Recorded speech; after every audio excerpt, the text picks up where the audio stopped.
Pai, do Filho e do Espírito Santo. Amém. Hoje é terça-feira, dia 6 de setembro. Vamos ouvir o Evangelho do dia que se encontra em Lucas, capítulo 6, versículos 12 seguintes. Naqueles dias, Jesus foi à montanha para rezar e passou a noite toda em oração a Deus. Ao amanhecer, chamou seus discípulos e escolheu 12 dentre eles, aos quais deu o nome de apóstolos. Simão, a quem impôs o nome de Pedro, e seu irmão André, Tiago, João, Felipe, Bartolomeu, Mateus e Tomé, Tiago, filho de Alfeu, e Simão, chamado Zelota, Judas, filho de Tiago, e Judas Iscariotes, aquele que se tornou traidor. Jesus desceu da montanha com eles e parou no lugar plano. Ali estavam muitos de seus discípulos e grande multidão de gente de toda a Judéia, de Jerusalém, do litoral de Tiro e Sidônia. Vieram para ouvir Jesus e serem curados de suas doenças. E aqueles que estavam atormentados por espíritos maus também foram curados. A multidão toda procurava tocar em Jesus, porque uma força saía dele e curava a todos. Palavra da salvação. Glória a vós, Senhor. Filhos, eu quero meditar com vocês nesse momento. Olha que profundo é o Santo Evangelho. Jesus, ele tinha que tomar uma decisão. Qual? De 72 discípulos que o seguiam, e tinha que escolher 12.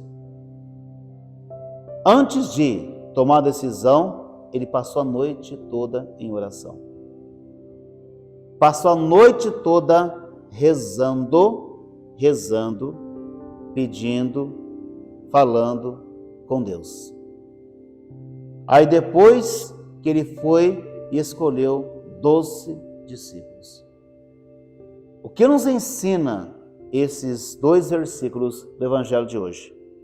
Filhos, a importância que nós devemos dar à vida de oração, né? Algo que nós precisamos pôr em prática se quisermos ficar firmes na fé, na igreja. Nós precisamos ter uma vida de oração. Se você não rezar, se eu não rezar, se nós não tivermos uma vida de oração, nós não vamos caminhar na fidelidade para com Deus, mas não vai mesmo. Quem não reza não consegue caminhar com a igreja, quem não reza não consegue ser fiel a Deus, não consegue.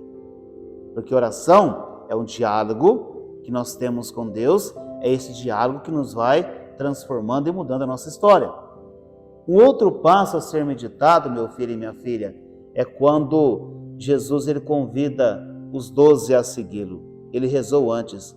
Nós também devemos agir assim. Antes de tomar qualquer decisão, você reza. Você reza antes de tomar uma decisão?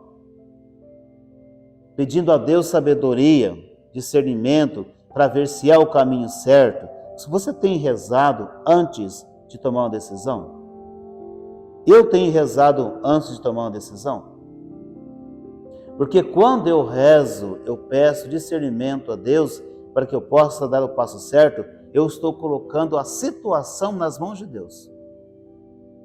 Quando você reza antes de tomar uma decisão, você está colocando a situação nas mãos de Deus para que prevaleça não a sua vontade, mas a vontade do Pai. A vontade de Deus. Isso deve acontecer comigo, isso deve acontecer com você. Caso contrário, se nós anulamos Deus das nossas decisões, vou repetir, se nós anulamos Deus da nossa decisão, filho ou filha, nós vamos dar com a cara na parede. Porque eu não pedi o auxílio de Deus para dar o passo. E se eu der o passo errado, eu vou ter que viver as consequências. Porque eu não rezei, eu não pedi a Deus sabedoria, eu não pedi a participação de Deus na minha decisão. Filho e filha, não dá para caminhar sem Deus. Não adianta teimar. Devemos permitir que Deus esteja presente. Deus estando presente, tudo vai ser diferente na nossa história. Reze. Deixe o tempo para você rezar, para que assim você possa se manter firme e fiel na caminhada e com a igreja. Deus abençoe você e sua família. Pai, Filho e Espírito Santo. Amém.